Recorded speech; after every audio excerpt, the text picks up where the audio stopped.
Number 2 2 رکعت نفل، number 3 دل سے نیت، نمبر 4 زبان سے تلبیہ یا کوئی بھی اللہ کا ذکر۔ یہ 4 کام کیے تو احرام میں داخل ہو گئے۔ احرام پابندیوں کا نام ہے، کسی لباس کا نام احرام نہیں ہے، چنانچہ لباس اترنے سے، کھولنے سے، بدلنے سے، تبدیل ہونے سے، یہ ساری کی ساری چیزوں کی وجہ سے احرام نہیں کھلتا۔ بلکہ آپ حضرات کو مشورہ بھی یہ ہے کہ احرام کی چادر ہینڈ کیری میں ضرور رکھیں، لگیج میں جانے کے بعد خدا نخواستہ کوئی ناپاکی لگ گئی، عادت تو ہوتی نہیں ہمیں باندھنے کی، تو کوئی بھی ایسی کوئی صورت آ گئی، کوئی چیز ہو گئی تو بعد میں پریشانی کا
سینہ بیت اللہ شریف کی طرف کر لیں، یوں کر کے طواف کر رہے ہیں، جیسے ہی گرین لائٹ پر آئے تو پھر یوں کر کے پورے مڑ گئے، بسم اللہ اللہ اکبر وللہ الحمد والصلاۃ والسلام علی رسول اللہ، پورا مڑ جانا یہ ہے استلام کی سنت۔ لیکن اب اگر رش ہے اور کوئی وجہ ہے تو پھر چلتے چلتے بسم اللہ اللہ اکبر کہہ کے یہ بھی کیا جا سکتا ہے، جزاک اللہ، تو ایسے بھی کر سکتے ہیں رش وغیرہ کی وجہ سے۔ درمیان میں مردوں کو ایک کام کرنا ہے، رمل۔ رمل پہلے 3 چکروں میں سنت ہے، اگر پہلے چکر میں بھول گئے تو باقی 2 میں بچائے 2 میں کریں، چوتھا نہ ملائیں، پہلے 3 چکروں میں سنت ہے۔ اور اس کے بعد پھر اور اس میں دوڑنا نہیں ہے، نسبتاً تھوڑا سا ہلکے سے قدم تو تیز اٹھانے ہیں لیکن اکڑنا ہے اصل۔ اور اس کے بعد پھر درمیان آخر میں دعا مانگنا، زمزم پینا اور 2 رکعت نفل، تحیت الطواف پڑھنا، واجب الطواف پڑھنا۔ اگر مکروہ وقت نہ ہو، اگر مکروہ وقت ہے تو مکروہ وقت نکلنے کا انتظار کرنا۔ اور اس کے بعد پھر 9واں استلام وہیں سے کیا جائے گا جہاں 8 استلام کیے۔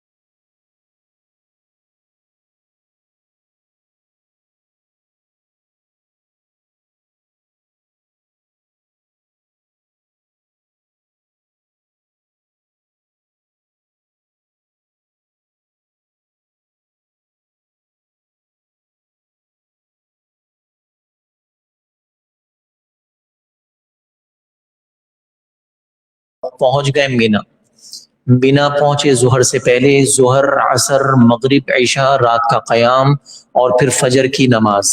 فجر کی نماز اسفار میں خوب روشن کر کے 5 نمازیں مینا میں پڑھی، اور اس کے بعد پھر وہیں ناشتہ وغیرہ کیا، کچھ آرام کرنا چاہا، آدھا 1 گھنٹہ 2 گھنٹے آرام کر لیا، اور پھر سورج میں تپش آنے کے بعد مطلب 9:30 10:30 بجے کا وقت، تو پھر ہم نکل گئے عرفات کے لیے. عرفات کے لیے نکلے، یہ 9 ذی الحجہ حج کا دوسرا دن شروع ہو گیا.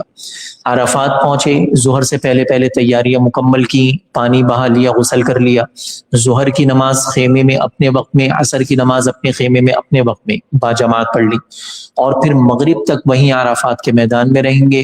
عرفات کے میدان میں مغرب سورج غروب ہونے کے بعد، سورج غروب ہونے کے بعد پھر عرفات سے نکلا جائے گا. سورج غروب ہونے کے بعد عرفات سے ہم نکلیں گے، مزدلفہ پہنچ جائیں گے. عشاء کے وقت میں، عشاء کا وقت داخل ہونے کے بعد پھر مغرب کی پہلے نماز پڑھی جائے گی، ایک اذان کہی دی جائے گی، ایک اقامت کہی جائے گی، مغرب کی نماز پڑھی جائے گی. مغرب کی نماز کے بعد تکبیرات تشریق معمول کے مطابق ہمارے یہاں بھی معمول ہوتا ہے، اور اس کے بعد پھر مغرب کی سنتیں پڑھے بغیر عشاء کی نماز، پھر مغرب کی سنتیں، پھر عشاء کی سنتیں. اس ترتیب سے یہ دونوں نمازیں ہم نے جمع کی، اور پھر رات قیام کیا اور عبادت بھی کی. پھر فجر کی نماز اول وقت میں مزدلفہ میں پڑھ لیں. اول وقت میں مزدلفہ میں پڑھ کے لمبا وقوف، لمبا وقوف. اب یہ حج کا تیسرا دن شروع ہو گیا، آج فجر سے، آج فجر سے حج کا تیسرا دن شروع ہو گیا. لمبے وقوف کا مطلب یہ کہ جب اشراق کا وقت ختم ہونے میں 2 رکعت، اشراق کا وقت شروع ہونے میں 2 رکعت کے بقدر وقت، مثال کے طور مثلا 5 منٹ رہ جائیں، 12 منٹ کا وقفہ ہوتا ہے فجر کی نماز ختم ہونے کے وقت کے بعد اشراق کا وقت شروع ہونے میں 12 منٹ 15 منٹ کا. تو جب 5 منٹ رہ جائیں تو پھر وہاں سے مزدلفہ سے کوچ کریں. بھارت جیسا گروپ لیڈر کروائے ویسے ہی میں مسنون عرض کر رہا ہوں طریقہ. پھر ہم مزدلفہ سے نکلے، پہنچ گئے مینا. اب مینا پہنچ کے 3 کام کرنے: رمی، نحر، حلق، اور پھر اگر ہمت ہے تو طواف زیارت بھی کر لیا. طواف زیارت کے بعد چونکہ سعی بھی ہے تو اس لیے اس طواف زیارت میں استباع بھی کیا جائے گا.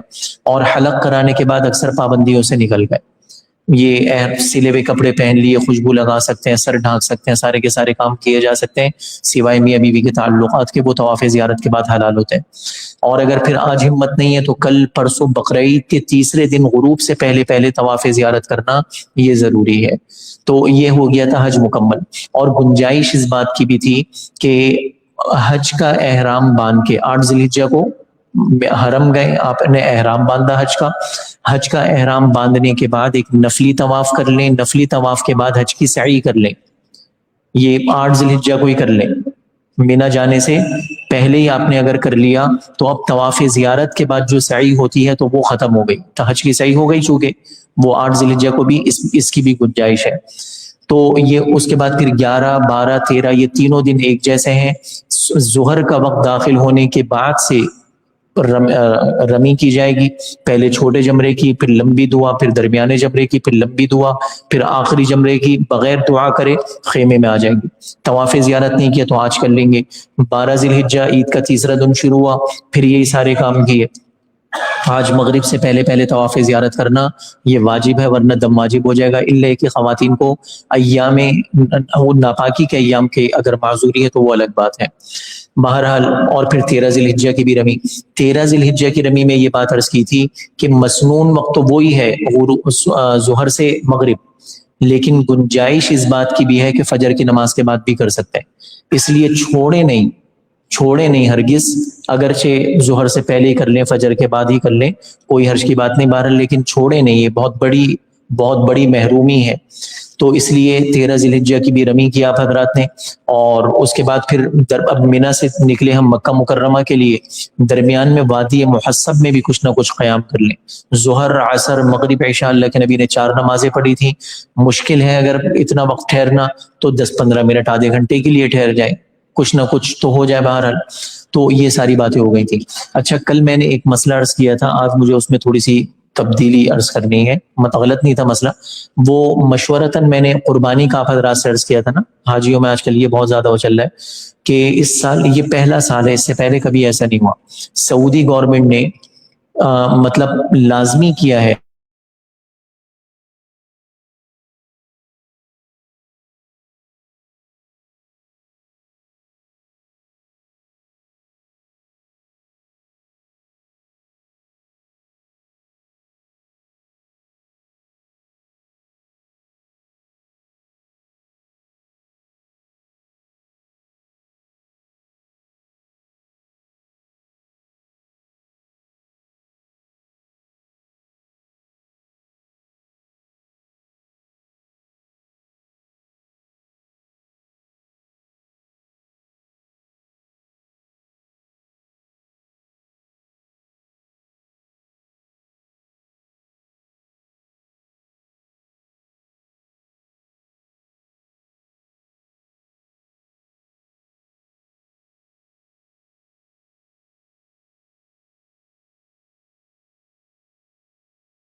ذاتی چیزیں اور کچھ وہاں انشاءاللہ پھر کیفیت بن جائے گی آپ حضرات کی۔ مکہ مکرمہ سے متعلق یہ 10 زیارات کا انتخاب کیا گیا ہے۔ اس میں ایک بنیادی یہ غلط فہمی ہے، ہم لوگ یہاں سے جا رہے ہوتے ہیں جدہ سے، تو راستے میں یہ رحل آتی ہے، حاجیوں میں یہ مشہور ہے کہ یہ حدود حرم ہے۔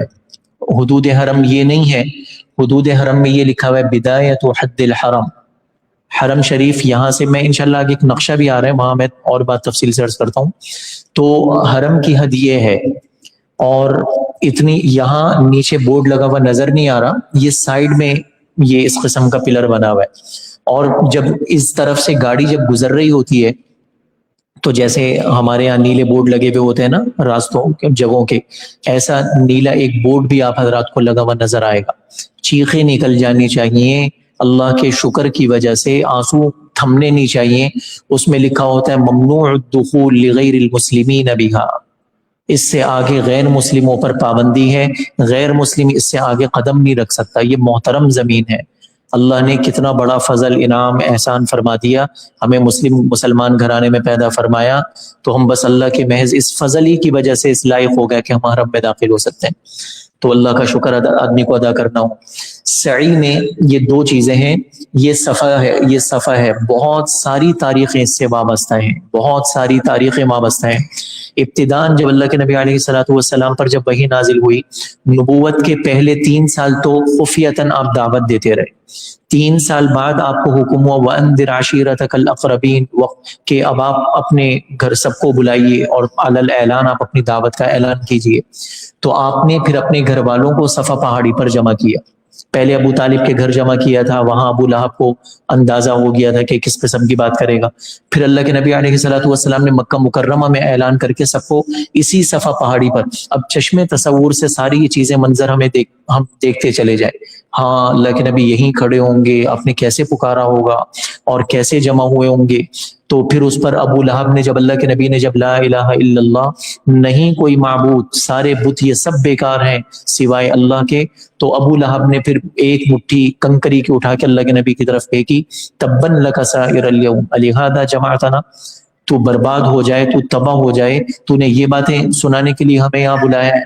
تو اس پر تبت یدا ابی لہب وتب نازل ہوئی، یہیں اللہ کے نبی علیہ الصلوۃ والسلام نے صفا پہاڑی پہ ایسا صفا کے قریب، مطلب اگر ہمارا رخ مروہ سے اگر ہم آ رہے ہیں، اگر ہم مروہ سے آ رہے ہیں اور صفا کی طرف ہمارا رخ ہے، تو بائیں طرف، دائیں طرف تو حرم ہے، بائیں طرف ہی بالکل مسجد کے اندر ہی اب وہ جگہ آ گئی جو دار ارقم کی جگہ تھی۔ دار ارقم یہ پہلا مدرسہ تھا، اس وقت مسلمان چھپ چھپ کے رہا کرتے تھے اور دار ارقم میں جمع ہوتے تھے، وہیں خفیتاً اللہ کے نبی علیہ الصلوۃ والسلام کی تعلیمات، اللہ کے نبی علیہ الصلوۃ والسلام کی تعلیمات سیکھا کرتے تھے۔ حضرت حمزہ رضی اللہ عنہ مسلمان ہوئے، حضرت حمزہ یہ اسی صفا پہاڑی پر اللہ کے نبی علیہ السلام دعوت دے رہے تھے، ابو جہل نے اللہ کے نبی علیہ الصلوۃ والسلام کچھ بڑی غلیظ گندی گھٹیا قسم کی زبان استعمال کرتے ہوئے اللہ کے نبی کو گالیاں دی۔ جب حضرت حمزہ شکار کر کے آئے تو حضرت حمزہ کی باندی نے کہا کہ تم شکار میں لگے ہوئے ہو اور تمہارے ابو، پتہ ہے تمہیں عمر ابن ہشام نے، ابو الحکم اسے کہا جاتا تھا، ابو جہل کو عرب والے کیا کہتے تھے؟ ابو الحکم، حکمتوں کا باپ۔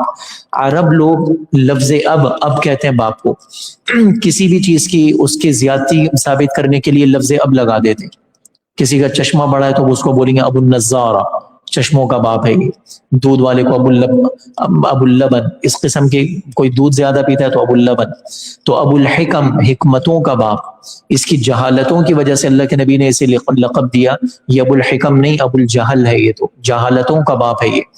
تو اب حضرت حمزہ کو جب پتہ لگا تو حضرت حمزہ یہاں آئے اور ابو جہل یہی صفا پہاڑی پر بیٹھا ہوا تھا، حضرت حمزہ نے کمان رسید کی اس کے سر پہ، خونم خون کر دیا، سر پھاڑ دیا ابو جہل کا سارا خون، اور پھر ایک دم اعلان کر دیا کہ میں ہوں مسلمان، بتا تو میرا کیا کر سکتا ہے۔ دل سے مسلمان نہیں ہوئے تھے حضرت حمزہ، پھر سوچ میں پڑ گئے یار یہ میں نے کیا کہہ دیا، پھر بیت اللہ شریف کے قریب آئے اور اللہ سے گڑ گڑا کے بیت اللہ شریف کا غلاف پکڑ کے دعا کی، یا اللہ یہ میرے منہ سے کیا نکل گیا، اب اگر اس چیز میں خیر ہے، اس کلمے میں خیر ہے تو تو میرے دل میں یہ کلمہ جما دے، اور ورنہ تو میرے نکلنے کی کوئی تو ہی راستہ پیدا فرما دے۔ یہ حضرت حمزہ نے دعا کی، رات کو سوئے اور پھر صبح کہتے ہیں شرح صدر کے ساتھ میں اٹھا اور سیدھا میں اللہ کے نبی کے ہاتھ پہ جا کے میں مسلمان ہوں۔ 3 دن بعد حضرت عمر کو ابو جہل نے ابھارا کہ جاؤ جا کے اس کو قتل کر کے آ جاؤ محمد کو، اور حضرت عمر پھر یہ قتل کرنے جا رہے تھے تو یہیں آ رہے تھے، یہ جگہ ہے حضرت ارقم رضی اللہ عنہ کا مکان، یہیں اللہ کے نبی علیہ الصلوۃ والسلام اسی جگہ پہ موجود تھے، حضرت عمر آ رہے تھے، اندر صحابہ اکرام میں سخت کھلبلی مچ گئی، حضرت حمزہ وہاں موجود تھے، حضرت حمزہ نے فرمایا پریشان ہونے کی بات نہیں ہے، میں دیکھتا ہوں اگر اچھے ارادے سے آئے ہیں تو اندر آئے، ورنہ اسی کی تلوار سے اس کا سر اڑاؤں، اسی کی تلوار سے میں اس کا سر قلم کروں گا۔ بہرحال حضرت عمر تو پھر وہ سارا واقعہ ہم سب کے علم میں ہے، مسلمان ہونے آئے تھے، اسی جگہ پہ مسلمان ہوئے۔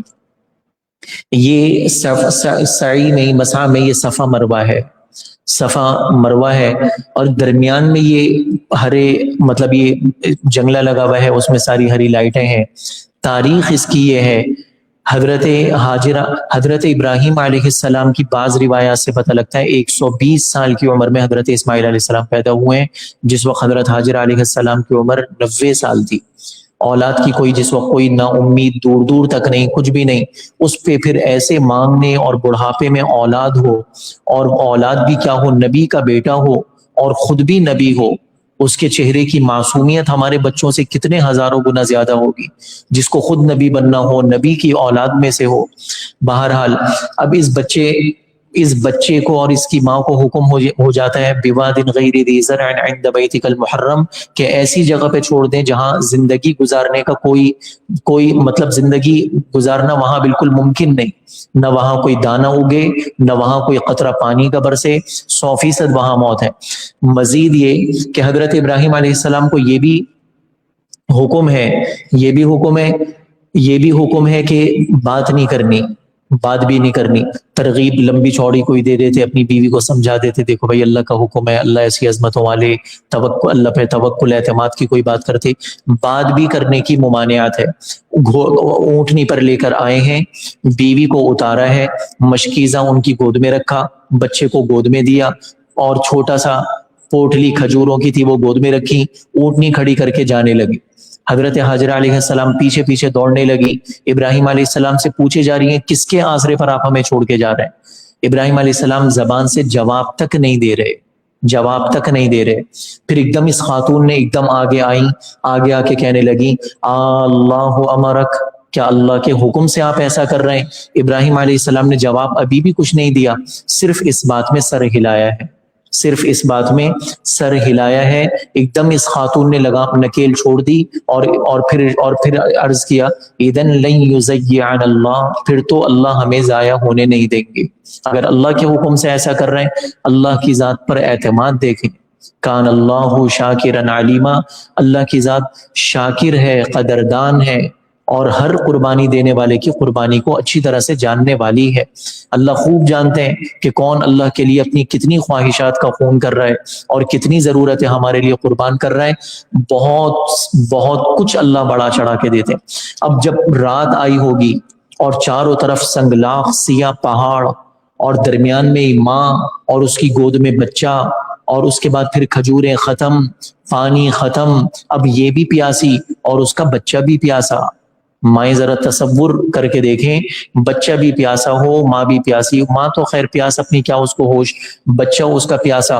اب بچے نے ایڑیاں رگڑنا شروع کی، تو اب یہ ماں یہ صفا پہاڑی پر آئی، صفا سے چلتی چلتی پھر یہ یہاں سے چلتی چلتی وہاں مروہ پہاڑی پر آئی۔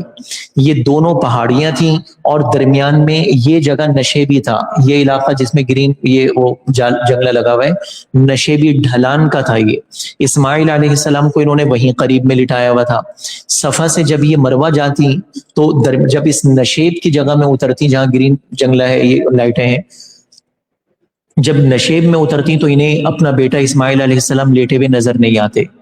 جب ان کی آنکھوں سے اوجھل ہوتے تو یہ ماں بےتاب ہو کے دوڑنا شروع کر دیتی۔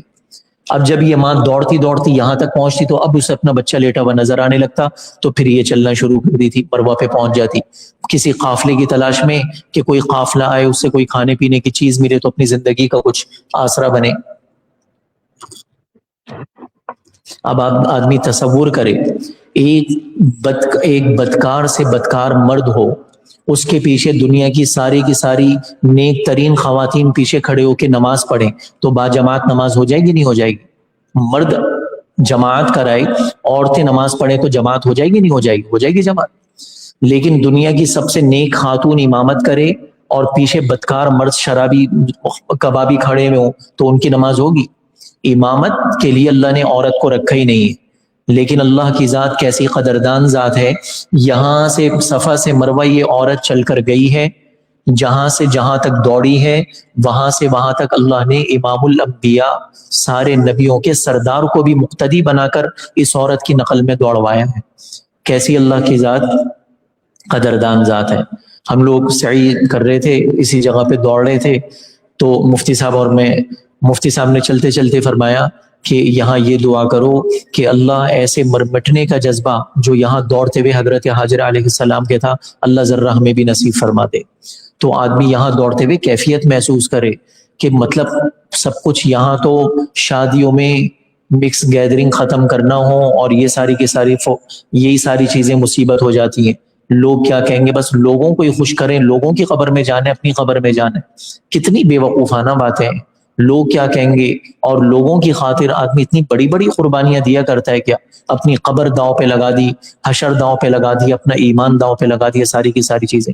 ایک اللہ کو دیکھ کر آدمی چلتا رہے تو پھر دیکھے آج کتنے عرصے ہو گئے، یہ سارا کا سارا حج کیا ہے؟ ابراہیم علیہ السلام کی سنتوں کا تو احیاء ہے، اور کیا چیز ہے؟ تیسری چیز ہے حضرت خدیجہ رضی اللہ عنہا کا گھر۔ یہ گھر، اس گھر کی بھی یہ تو بہت پرانا ترکوں کے زمانے کا ہے۔ یہ اب صفا مروہ یہ نظر آ رہا ہے، اب یہ تو کچھ بھی نہیں ہے، اب یہ ڈسپینسری وغیرہ کچھ وہ ہے تقریباً حرم میں غالباً۔ یہ حضرت یہاں اللہ کے نبی علیہ الصلوۃ والسلام نے 28 سال کا طویل عرصہ اس گھر میں گزارا ہے۔ 28 سال کا طویل عرصہ اللہ کے نبی علیہ الصلوۃ والسلام نے اس گھر میں گزارا ہے۔ نبوت کے بعد کے 13 سال اس گھر میں گزارے ہیں۔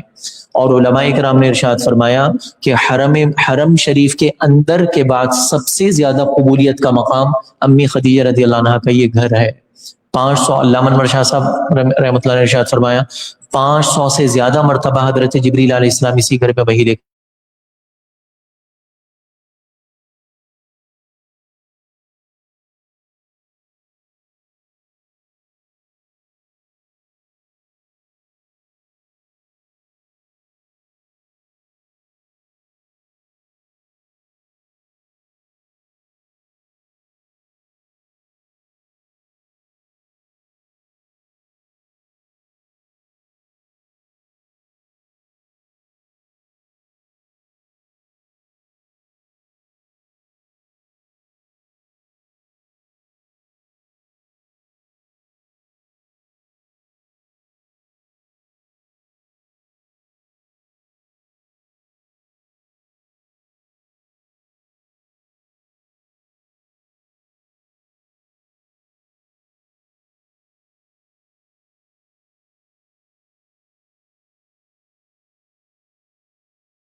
کے نبی چلے گئے تھے طائف چلے گئے تھے، وزٹ ویزے پہ نہیں گئے تھے، وہاں سے وزٹ کر کے آ جائیں گے۔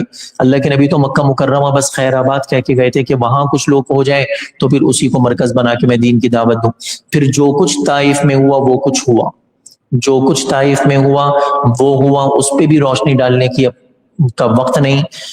بہرحال ایک طائف کا ذکر آیا تو میں مسئلہ عرض کر دوں. اگر زیارت کے لیے آپ حضرات طائف جائیں تو وہاں سے احرام باندھ کر آنا ضروری ہے. اگر کوئی طائف چلا گیا اور بغیر احرام کے مکہ مکرمہ آ گیا تو دم واجب ہو جائے گا. اگر کوئی طائف چلا گیا تو احرام باندھ کر آنا ضروری ہے. بہرحال یہ بس. تو پھر طائف میں جو ہوا سو ہوا.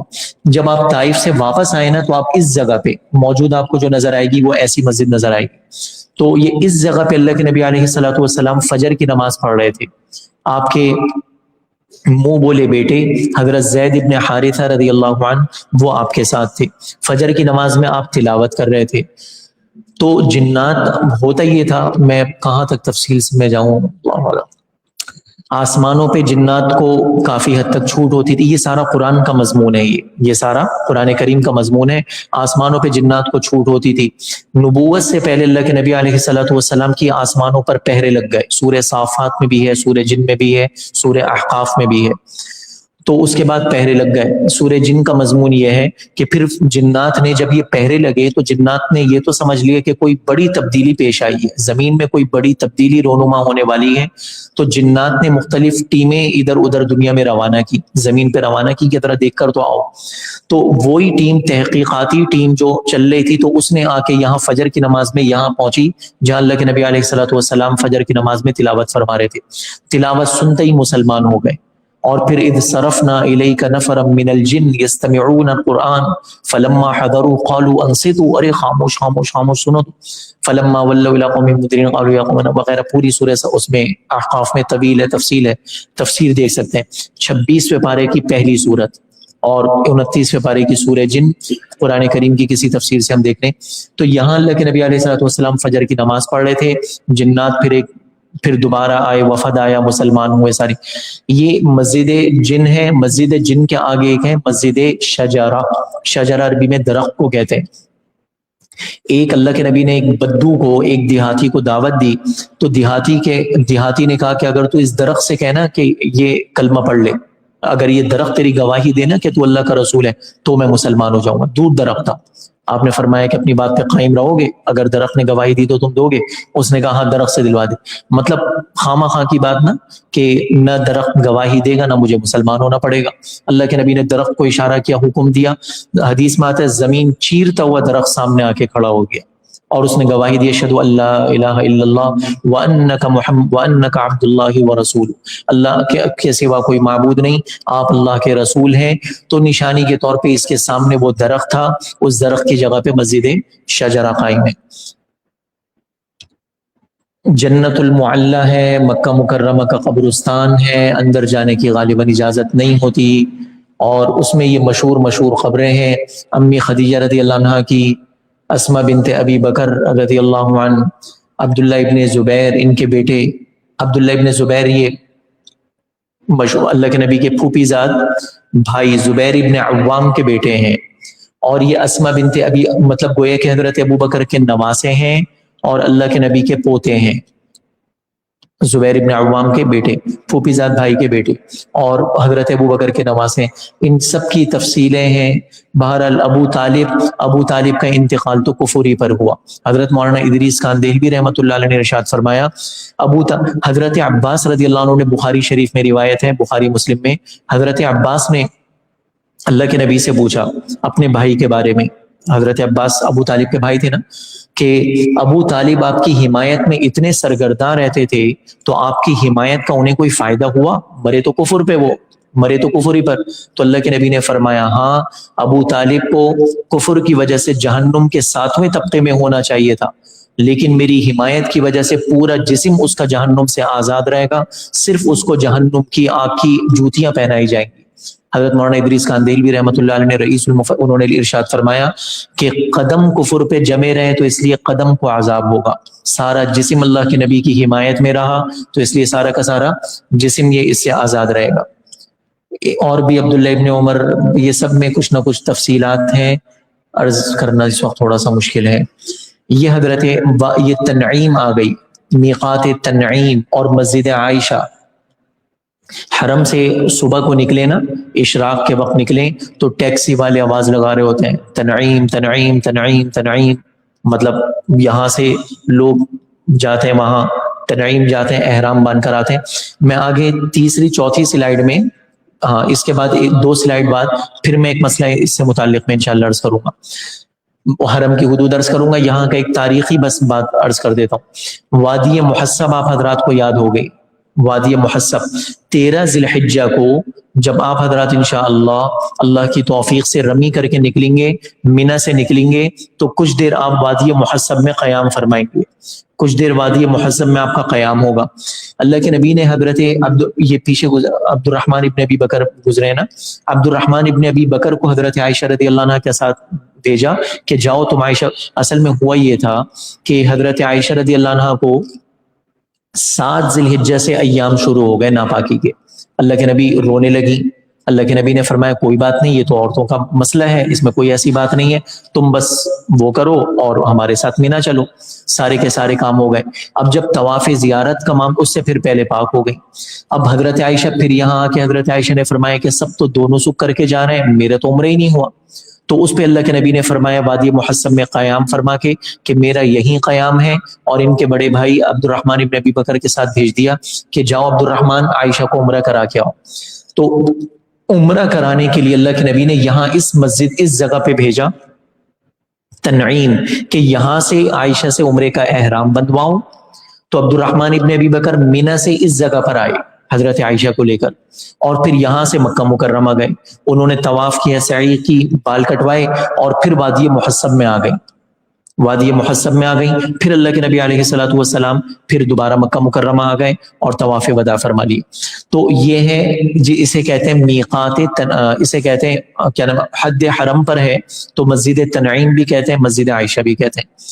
اور ایک ہے اسے کہا جاتا ہے میقات جعرانہ، یہ حرم کی حدود پر ہے۔ میں انشاءاللہ ایک بات عرض کرتا ہوں، تاریخی یہ غزوہ حنین فتح مکہ ہوا، فتح مکہ کے بعد پھر پتہ لگا کہ بنو ثقیف طائف والے حملے کی تیاری کر رہے ہیں، حوازن اور ثقیف مزید 3 قبائل کے ساتھ۔ تو اللہ کے نبی علیہ السلام پھر بہرحال ان کو بہت زبردست شکست ہوئی۔ اس جگہ پہ اللہ کے نبی علیہ الصلوۃ والسلام نے غنائم حنین تقسیم فرمائی، اور اسی کے پیچھے کسی سے معلوم کر لیں گے تو پیچھے شہدائے حنین بھی وہیں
عائشہ یہ حرم کی حد سے باہر ہے، یہ حرم سے باہر ہے، اور یہ بھی میقات جعرانہ، یہ مسجد بھی حرم کی حد سے باہر ہے۔ تو اس لیے لوگ یہاں جا کے احرام باندھتے ہیں اور پھر اس کے بعد آ کے عمرہ کر سکتے ہیں۔ اندر آدمی احرام باندھ ہی نہیں سکتا، اندر احرام نہیں باندھتا، حج کا باندھ سکتا ہے تو حج کا مسجد حرام میں بھی باندھ سکتا ہے۔ لوگوں میں مشہور یہ ہے، اسے کہتے ہیں چھوٹا عمرہ، اسے کہتے ہیں بڑا عمرہ۔ چھوٹا عمرہ شاید اس لیے کہ 5 کلومیٹر ہے اور سستے پہنچ جاتے ہیں، بڑے عمرے میں 30-35 ریال کی گاڑی کروانی پڑتی ہے، مہنگے میں پہنچتے ہیں۔ زیادہ افضل یہاں سے احرام باندھ کر آنا ہے، زیادہ افضل عمرہ وہ ہے جس میں آدمی نے مسجد عائشہ سے احرام باندھا ہو۔ مسجد زیارت کے لیے ضرور لائیں، چھوٹا بڑا عمرہ کچھ نہیں ہے، اگر فضیلت کی وہ ہے بات ہے تو بڑا عمرہ یہ ہے مسجد عائشہ، چھوٹا عمرہ مسجد جعرانہ۔ بہرحال غار ثور ہے، اللہ کے نبی علیہ الصلوۃ والسلام یہ ہجرت کا موقع ہے، بہت طویل اس کی بھی داستان ہے، کیا عرض کیا جائے۔ یہ مثال کے طور پہ یہ تھوڑا سا سمجھ لیتے ہیں کہ مثال کے طور پہ جیسے یہ قبلہ ہے نا، قبلہ ہے تو فرض کر لیتے ہیں ابھی ہم مکہ مکرمہ میں ہیں، یہ مکہ مکرمہ ہے، مدینہ طیبہ میرے دائیں ہے، ہجرت کر رہے تھے نا اللہ کے نبی علیہ الصلوۃ والسلام، ہجرت کر رہے تھے، مدینہ طیبہ میرے دائیں ہے، تو غار ثور بھی ظاہری بات ہے کہاں ہونا چاہیے، دائیں، اور مدینہ طیبہ جا رہے تھے اور راستے میں ہونا چاہیے نا، ایسا نہیں۔ اللہ کے نبی علیہ الصلوۃ والسلام کی کمال ذکاوت، غار ثور بالکل مکہ مکرمہ سے مدینہ طیبہ کی مخالف سمت میں ہے، کافروں کو پتا تھا کہ مدینہ طیبہ جائیں گے، تو اس لیے انہوں نے سب کچھ، ساری جان مار دی مدینہ طیبہ کے راستے میں، اور اللہ کے نبی علیہ الصلوۃ والسلام نے 3 دن جو روپوشی اختیار فرمائی بالکل مخالف سمت میں غار ثور میں۔ اور بھی پھر اس میں غار ثور میں بہت ایمان افروز واقعات ہیں، سیرت کی کتاب بھی پاس رکھ لے، سیرت کی کتاب بھی، تو سیرت کے وہ ساری چیزیں پڑھتے رہیں تو وہ مقامات دیکھتے رہیں چشم تصور سے، تو معاملے کچھ اور۔ آسان ترین اور بہترین ایک کتاب کا نام عرض کرتا ہوں، مختصر ترین، آسان ترین، مختصر ترین اور بہترین، اس کا نام ہے سیرت طیبہ، مولانا الطاف، یہ اس میں سلائیڈ میں نہیں آئے گی، نوٹ کرنا چاہیں تو نوٹ فرما لیں، سیرت طیبہ حضرت مولانا الطاف الرحمن عباسی، مولانا الطاف الرحمن عباسی صاحب کی ہے سیرت طیبہ، ایک ہی جلد ہے، مختصر ترین ہے، بہترین ہے، یہ بھی سفر میں ساتھ ہونی چاہیے، تو ان مقامات کا کچھ پتہ تو ہو۔ غار ثور جا کے دیکھ رہے ہیں، غار ثور ہے، پتھروں کے علاوہ ہمیں کیا نظر آئے گا، وہاں کٹی پہاڑی چلے گئے، یہ چلے گئے، تاریخ نہیں پتا ہو تو کسی کو کیا پتا ہے کہ کیا چیز ہے، فرق کیا ہے دونوں جگہوں میں۔ تو غار ثور ہے، ہجرت کے دوران اللہ کے نبی نے جہاں 3 دن قیام فرمایا۔ یہ غار ہیرا ہے مشہور، پہلی وحی جہاں نازل ہوئی، پہلی وحی 40 دن اللہ کے نبی علیہ الصلوۃ والسلام اس جگہ پہ قیام فرماتے تھے۔ یہ خلوت جو ہے نا، خلوت، علماء اکرام نے ارشاد فرمایا، صوفیاء اکرام نے، کہ اللہ جسے کچھ دینا چاہتے ہیں نا تو اسے خلوت محبوب بنا دیتے ہیں، تنہائی پسند اسے کر دیا کرتے ہیں۔ اذ اعتزلتموہم وما یعبدون الا اللہ فأووا الی الکہف، اصحاب کہف کہہ رہے ہیں جب تم نے سب کو چھوڑ دیا تو ینشر لکم ربکم من رحمتی، اب خلوت میں اللہ تمہارے اوپر رحمت نچھاور کر دیں گے۔ حضرت ابراہیم علیہ السلام کے بارے میں فلما اعتزلهم وما يعبدون من دون الله وهبنا له اسحاق ويعقوب وكلا جعلنا نبيا، ہم ابراہیم علیہ السلام نے جب چھوڑا سب کو، خلوت کی برکت سے ہم نے ان کو یہ کچھ عطا فرمایا۔ اللہ کے نبی علیہ الصلوۃ والسلام بھی یہاں خلوت میں رہا کرتے تھے، اور 40 بڑا لمبا عرصہ رہا کرتے تھے۔ امی خدیجہ رضی اللہ عنہ یہاں تشریف لاتی اور اللہ کے نبی علیہ الصلوۃ والسلام کو توشہ دے کر تو چلی جاتی، اللہ کے نبی پھر وقتاً فوقتاً آتی رہتی، توشہ دے کر چلی جاتی۔ اور یہ جو جبل نور ہے تو اسی میں غار حرا ہے، اور اس وقت اللہ کے نبی علیہ السلام کے زمانے میں جبل نور سے بیت اللہ شریف بھی نظر آتا تھا، تو پھر وہاں اللہ کے نبی علیہ الصلوۃ والسلام بس وہاں جیسے بھی عبادت کرتے۔ نبی نبوت سے پہلے، نبی نبوت سے پہلے دنیا کے صالح ترین ولی سے افضل ہوتا ہے، ولایت کی اعلیٰ درجے کو پہنچا ہوا ہوتا ہے نبوت ملنے سے پہلے، نبوت ملنے سے پہلے نبی، مطلب ہم سمجھ دیں کوئی ہمارے زمانے کے بڑے سے بڑے ولی کو جو اللہ جل جلالہ کی معرفت ہوگی، نبوت ملنے سے پہلے اللہ کے نبی کو اس سے زیادہ معرفت تھی، تو اس لیے کوئی اس میں پریشانی کی بات نہیں ہے کہ اس وقت نہ نماز تھی نہ روزہ تھا، حضور کرتے کیا تھے؟ بھائی حضور کیا کرتے تھے؟ ولی تھے اور معرفت الہی میں بہت بہت بڑے ہوئے تھے، نبوت اگرچہ نہیں تھی تو ولایت تو اعلیٰ درجے پر تھی۔ یہ مکہ مکرمہ سے متعلق کچھ زیارات تھیں۔ مدینہ طیبہ کی زیارات میں ایک تو مسجد پورے مدینہ طیبہ سے متعلق ہے، اور پھر یہ خاص مسجد نبوی شریف سے متعلق ہے۔ مسجد نبوی شریف میں سب سے دنیا کی اہم ترین یہ جگہ ہے، اس میں یہ جو نشان ہے یہ اللہ کے نبی، یہ آگے انشاءاللہ تفصیل سے عرض بھی کیا جائے گا، یہ اس میں یہ نظر آ رہا ہے، یہ الگ سے یہ ایسا ہے، یہ رسول کریم صلی اللہ علیہ وسلم کے چہرے انور کے بالکل سامنے کی جگہ، اسے کہتے ہیں مواجہ شریف، چہرے انور کے سامنے کی جگہ. جب ہم یہاں پہنچتے ہیں تو یہاں پہنچ کے پھر ہم سلام عرض کرتے ہیں. ہم لوگ تو بس جو جتنی معرفت میں اصل کمزور ہوتا ہے نا تو اتنی اس کے اندر شرم و حیا کم ہوتی ہے. بڑے لوگ اکابرین ایسے کئی واقعات ہیں. میں صرف 2 باتیں میں عرض کر رہا ہوں، صرف بلکہ 2 میں سے بھی ایک ہی میں عرض کر دوں. حضرت شیخ الحدیث مولانا زکریا رحمہ اللہ، حضرت شیخ الحدیث مولانا زکریا رحمہ اللہ فرمایا کرتے تھے پوری زندگی سامنے چہرے انور کے سامنے رہتے مدینہ طیبہ میں تھے، رہتے مدینہ طیبہ میں تھے.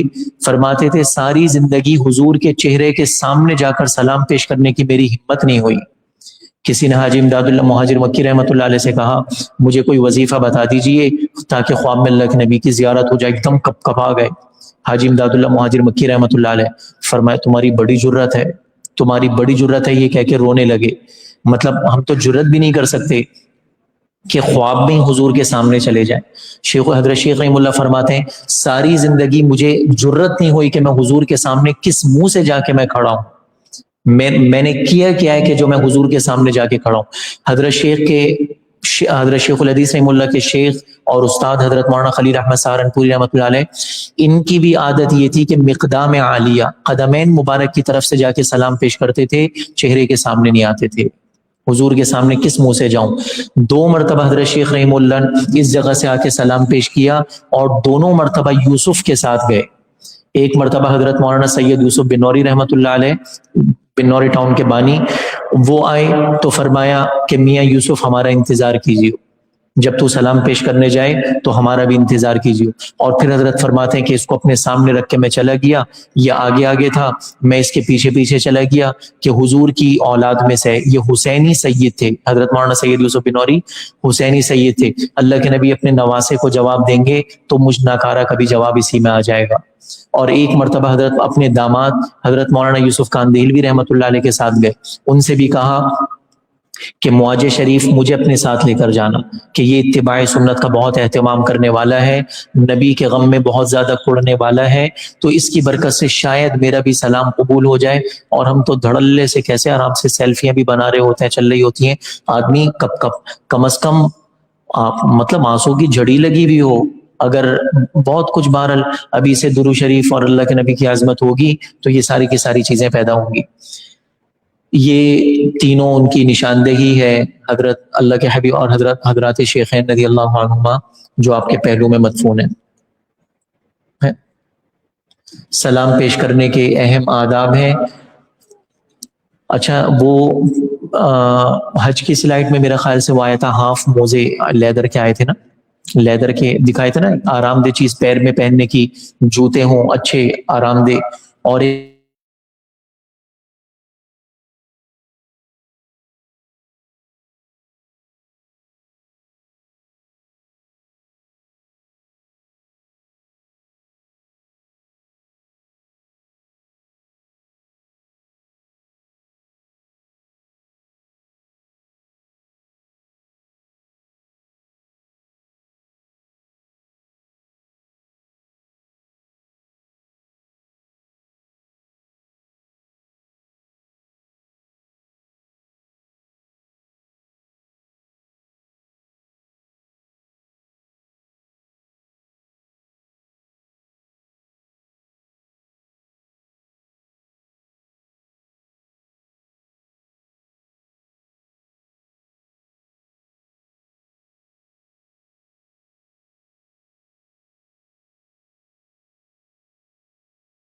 کی وجہ سے گر جایا کرتی تھی، بھوک کی وجہ سے نماز میں پوری کی پوری صف گر جایا کرتی تھی. حضرت ابو ہریرہ بھی فرماتے ہیں میں بھی کبھی مسجد نبوی کی گیٹ پہ میں گر جاتا، لوگ سمجھتے کہ مجھے مرگی کا دورہ پڑا اور میری گردن پہ پیر رکھ کے، جوتوں سمیت میری گردن پہ پیر رکھ کے دبایا کرتے تھے.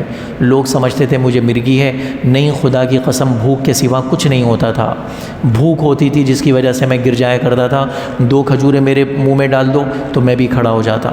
یہ حالت ہوا کرتی تھی. اس طرح ہنسی مذاق نہیں ہے جو حدیثیں اٹھ کے ہمارے سامنے آ گئیں. تو بہرحال اب یہ اس سلائڈ میں ایک بہت اچھی مقدام عالیہ والی جگہ ہے جو یہاں یہ نظر آ رہی ہے. اب یہ باقی اس سے زیادہ کچھ عرض کیا نہیں جا سکتا. اس میں یہ بند جگہ نظر آ رہی ہے. یہ ریاض الجنہ اس طرف ہے. یہ ریاض الجنہ سے اگر آئیں تو یہاں سے چلتا ہوا آدمی یہاں جا سکتا ہے مقدام عالیہ. اب چونکہ یہ بند ہے تو اس لیے اب اس کے فضائل سنانا، آگے جو چیزیں کھلی ہوئی ہیں انہی کے فضائل ہو جائیں تو کافی ہے. لا الہ الا، یہ بہت اہم بات عرض کر رہا ہوں یہ والی اس سلائیڈ میں مرد حضرات کے لیے. دیکھیں جو آپ حضرات میں سے تشریف لے جا چکے ہیں تو وہ یہ جگہ سمجھ گئے ہوں گے. یہ اندر چھتریوں کے 2 چھتریوں والی جگہ ہیں مسجد نبوی شریف میں. یہ چھتریوں کے نیچے اگر آپ بیٹھے ہوئے ہیں تو یہ وہ جگہ ہے قبلہ رخ بیٹھے ہوئے اگر آپ. ٹھیک ہے بات. مسجد نبوی شریف کے جتنے بھی گیٹ ہیں اس میں گیٹ نمبر 1 باب السلام، گیٹ نمبر 2 باب الصدیق، گیٹ نمبر 3 باب الرحمہ. ان 2 گیٹوں سے اگر ہم داخل ہوں گے تو اصل اللہ کے نبی علیہ الصلاۃ والسلام کے زمانے میں جو مسجد تھی نا اس مسجد میں ہم داخل ہوں گے.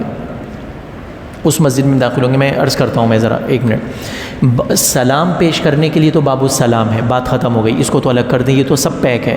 سلام پیش کرنا ہے تو یہ کھلا ہوا ہے. اس کے علاوہ یہاں داخل ہو کے آدمی مسجد میں نہیں جا سکتا.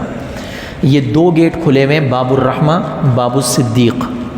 مشورہ یہ ہے کہ ان گیٹوں سے داخل ہوں اور مسجد نبوی شریف میں اس قسم کے ستون آئیں گے لائن سے ایل شیپ میں بنے ہوئے ہیں.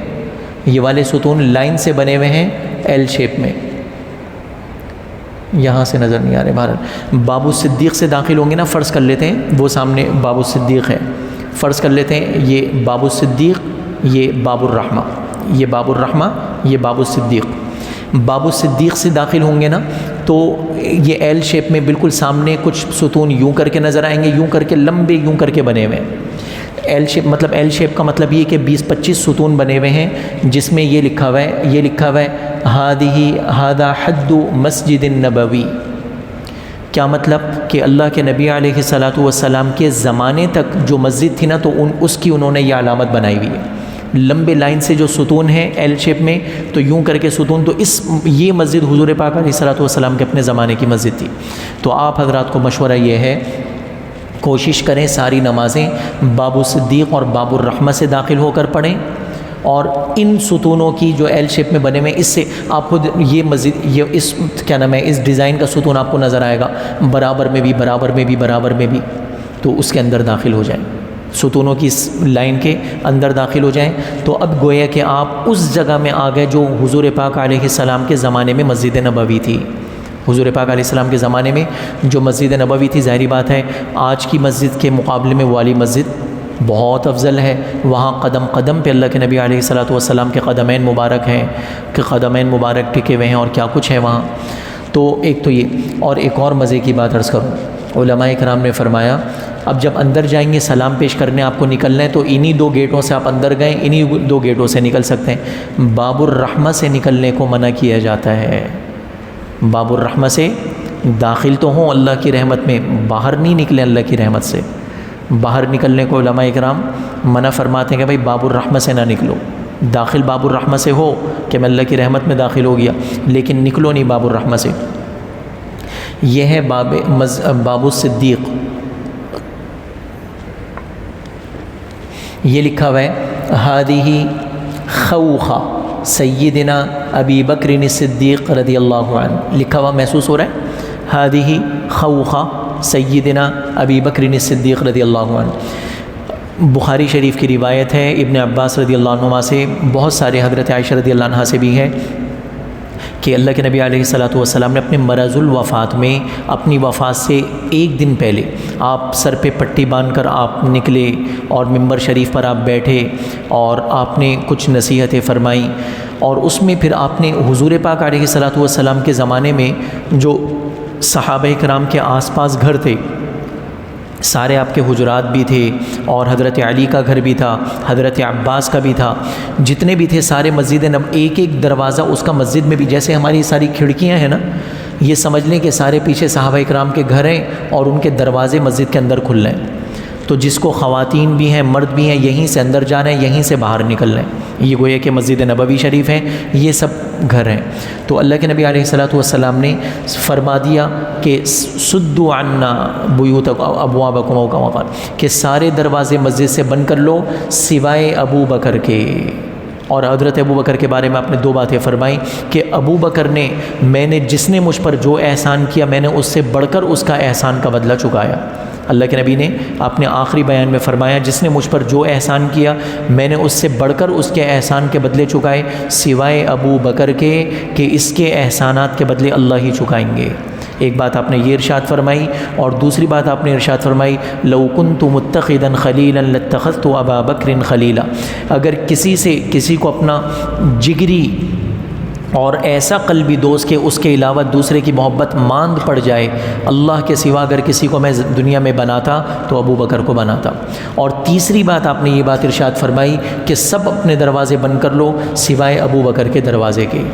تو قربان جائیں آج تک یہ دروازہ کھلا ہوا ہے، آج تک بند کرنے کی کسی کو ضرورت نہیں ہوئی۔ ایک اور مزے کی بات آپ سے عرض کروں، آپ حضرات باب السلام سے تشریف لے جائیں گے عبد الرحمن، وہ حضرت عباس کے میزاب کی تصویر میں بتاؤں گا تو وہ بھی ڈالنا مزے۔ میزاب پرنالہ، حضرت عباس رضی اللہ عنہ کا پرنالہ مسجد نبوی شریف کے اندر تھا، تو بارش کا پانی مسجد کے اندر آ جاتا۔ حضرت عمر نے اپنے زمانے میں توڑوا دیا۔ حضرت عباس نے کہا یہ کس نے توڑا؟ حضرت عمر نے کہا میں نے توڑوایا، مسجد کے اندر کیوں آ رہا ہے؟ حضرت عباس نے کہا پتہ ہے تمہیں؟ حضور نیچے کھڑے ہوئے تھے، حضور کے کندھوں پہ کھڑے ہو کے میں نے لگایا تھا۔ حضرت عمر نے تو دامن پکڑ لیا، اللہ کے واسطے مجھے معاف کر دیں، مجھے معاف کر دیں، اور میں کھڑا ہوتا ہوں، اب آپ میرے کندھے پہ کھڑے ہو کے لگائیں، اب اسے کوئی نہیں اب کوئی نہیں اسے ہلا سکتا۔ آج بھی وہ پرنالہ لگا ہوا ہے۔ داخل ہوں گے باب السلام سے، باب السلام سے آپ داخل ہوں گے نا تو 10 قدم کے فاصلے پر اب بہت محسوس ہلکا سا وہ ہوگا، ایک کچھ جگہ غائب سی ہے، جیسے بلب ہولڈر کچھ ہوتا ہے نا کہ اندر کھو سا نظر آ رہا ہے، اور آج بھی اوپر نالا وہیں کا وہیں موجود ہے۔ مسجد نبوی شریف کے کچھ دروازوں کی نشاندہی ہے کچھ۔ پھر مسجد نبوی قباء ہے، یہاں اللہ کے نبی علیہ الصلوۃ والسلام کا 14 دن قیام تھا۔ اس کے قریب بیر روما بھی ہے۔ بیر روما اگر قبلہ رخ ہم کھڑے ہوں، جیسے یہ جو ہے نا، یہ برآمدے کی تصویر ہے، یہ اندر کا وہ نہیں ہے مسجد قباء کا۔ مسجد قباء کی اندر کی وہ، مثال کے طور پہ مسجد قباء اگر فرض کر لیں مسجد قباء میں ہم لوگ بیٹھے ہوئے ہیں، یہ محراب مسجد قباء ہے، تو اللہ کے نبی علیہ الصلوۃ والسلام کے قباء میں قبلے کے الٹے ہاتھ پہ انتہائی جانب کلثوم ابن حدم رضی اللہ عنہ کا حجرہ وہاں ہوا کرتا تھا، وہاں اللہ کے نبی علیہ الصلوۃ والسلام کا قیام ہوا کرتا تھا۔ وہ یہاں تصویر میں بات واضح نہیں ہو پائے گی۔ اسی میں بیر روما بھی ہے، جس میں حضرت عثمان رضی اللہ عنہ سے اللہ کے نبی علیہ الصلوۃ والسلام کی انگوٹھی مبارک گر گئی تھی 6 سال بعد۔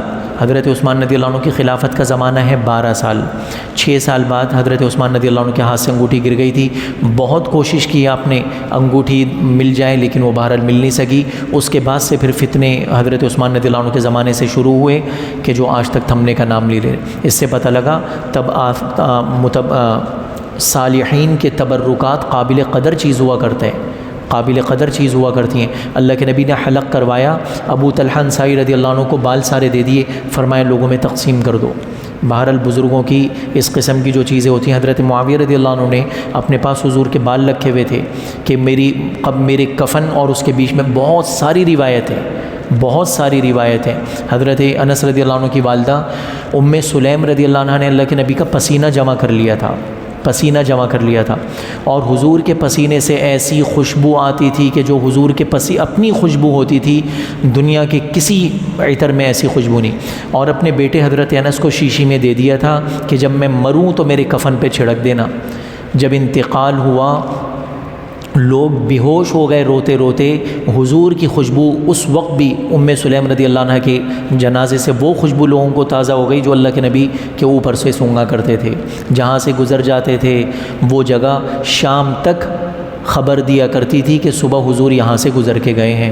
ایک انصاری صحابی ہیں، فرماتے ہیں ہم بچے کھیلا کرتے تھے، اللہ کے نبی آتے کسی کے سر پہ ہاتھ پھیر دیتے تھے، جب گھر جاتا تھا اس کی ماں پہچان جایا کرتی تھی کہ حضور نے اس کے سر پہ ہاتھ پھیرا ہے، ایسی اس کے سر سے خوشبو آنے شروع ہو جایا کرتی تھی۔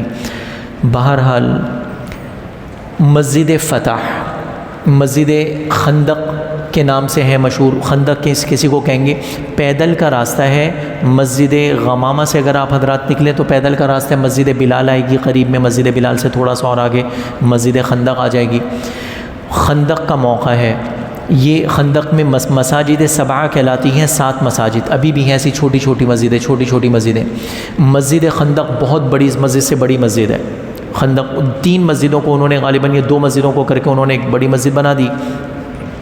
اور جب آپ مسجد خندق کی طرف آپ یوں کر کے اگر آپ رخ کریں ہوئے نا تو آپ کو الٹے ہاتھ پہ یہ 3 مسجدیں مزید نظر آئیں گی۔ پہلی مسجد چھوڑ کر دوسری مسجد ہے یہ مسجد فتح، یہ مسجد فتح، یہ دوسری مسجد ہے۔ یہ اللہ کے نبی علیہ الصلوۃ والسلام کا مورچہ تھا۔ اب یہاں خندق کی کتنی روایتیں ہیں میں کیا ورز نہیں کر سکتا، بہرحال صرف اس میں موقع کی جو صحابی روایت جو میں بات بتانا چاہ رہا ہوں نا انہی کا ایک واقعہ میں عرض کر دیتا ہوں۔ حضرت جابر انصاری صحابی ہیں، گھر آئے، بیوی سے پوچھا کہ حضور نے کمر سیدھی رکھنے کے لیے پیٹ سے 2 پتھر باندھے ہوئے ہیں۔ صحابہ نے جب پیٹ اٹھا کے دکھائے نا، یا رسول اللہ بھوک، اور بھوک کی وجہ سے پیٹ پہ پتھر بنا ہوا ہے۔ اللہ کے نبی نے لمبی چوڑی تقریر نہیں فرمائی، حضور نے اپنی شکم مبارک سے جو کپڑا ہٹایا، ایک کے بجائے 2 پتھر بنے ہوئے تھے۔ تم 2 دن کے فاقے سے ہو، میں 4 دن کے فاقے سے ہوں۔ یہ حضور کی ترغیب ساری ترغیبوں پر بھاری ہو جایا کرتی تھی۔ بہرحال آج اولاد کو نصیحت کرنے سے پہلے خود عمل کرنا پڑے گا۔ والدین ہم لوگ ہمیں شکایت ہوتی ہے بچے مانتے نہیں ہیں، خود تہجد پڑھ کے بچوں کو فجر کا کہیں گے تو پھر کہیں جا کے فجر میں آئیں گے، خود تہجد کا اہتمام کرنا پڑے گا۔ بہرحال یہ حضرت جابر رضی اللہ عنہ گھر آئے تو بیوی نے کہا چھوٹی سی بکری کا بچہ ہے، 5-6 آدمیوں کے لیے کھانا ہو سکتا ہے، حضور کے کان میں جا کے کہہ دو یا رسول اللہ آ جائیے 5-6 آدمیوں کے ساتھ۔ اللہ کے نبی کے چپکے سے کہا یا رسول اللہ 5-6 آدمیوں کا کھانا ہے، آپ تشریف لے آئیے۔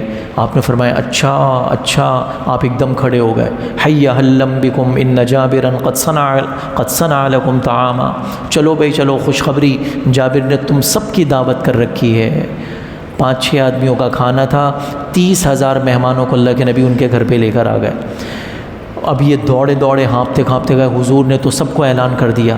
کمال کی اہلیت تھی، سمجھدار، کہا کہ آپ نے حضور کو بتا دیا تھا، کہا کہ حضور کو میں نے بس کہا حضور جانے، حضور کا اعلان جانے، حضور کے مہمان جانے، حضور میزبان ہیں، یہ مہمان ہیں، ہم تو اب سے زیادہ کیا کر سکتے ہیں۔ پھر اللہ کے نبی علیہ الصلوۃ والسلام کا وہاں معجزہ ظاہر ہوا، 5 آدمیوں کا کھانا 30,000 نے کھایا، ساری بات ہو گئی۔ حضرت جابر فرماتے ہیں کہ پھر بدھ کے دن اللہ کے نبی علیہ الصلوۃ والسلام کو میں نے اس جگہ پہ دعا کرتے ہوئے دیکھا۔ اس کے بعد پھر اللہ کے نبی کی دعا قبول ہوئی، جو پھر سورہ احزاب کے دوسرے رکوع میں اس کا ذکر ہے کہ اللہ نے ایسے لشکر بھیجے جو تم نہیں دیکھ رہے تھے، ساری تفصیل ہے۔ تو میں نے نوٹ کر لیا بدھ کے دن ایسا ہوا۔ اس کے بعد سے میرا تجربہ ہے جب بھی مجھے کوئی مشکل سے مشکل معاملہ پیش آیا، میں بدھ کے دن ظہر سے عصر کے درمیان اس جگہ جا کے دعا کرتا، اللہ میرا وہ معاملہ حل فرما دیتے۔ آج تک حضرات محدثین علماء صلحاء فرماتے ہیں، ہمارا بھی تجربہ ہے، بدھ کے دن ظہر سے عصر کے درمیان یہاں آ کے ہم دعا کرتے ہیں، اللہ ضرور دعا قبول فرماتے ہیں۔ بدھ کا دن ظہر سے، یار اس میں یہ بھی لکھ سکتے ہیں ظہر سے عصر، بدھ کا دن۔ مسجد ان کے لیے بھی اللہ جزائے خیر دیں، ہمارے حافظ عبد الرحمن، یہ ساری اللہ جزائے خیر دیں، وہاں دور سے آئے ہوئے ہیں، یہ ساری آپ حضرات کی خدمت کے لیے۔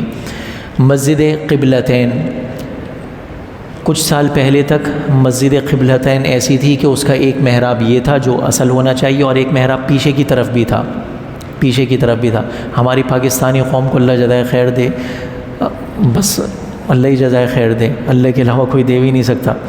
تو ہمارے پاکستانی وہاں بھی ٹھگا ٹھگ سجدے، شرطہ بھی کھڑا ہوا ہوتا تھا، ایک نے یہاں مارا شرطہ وہاں ہوا تو دوسرے نے ٹھپاک کر کے وہاں چھلانگ مار دی، ڈائیو مار دی، تو جائز تھوڑی ہے دوسری طرف وہ سجدہ کرنا۔ اب انہوں نے بالکل اسٹریٹ دیوار بنا دی ہے، وہ محراب نما وہ ختم کر دیے۔ پہلے انہوں نے 2 محرابیں اس لیے بنائی ہوئی تھی، یہ ظاہر کرنے کے لیے کہ یہ قبلتین، اس مسجد کا نام ہے مسجد قبلتین۔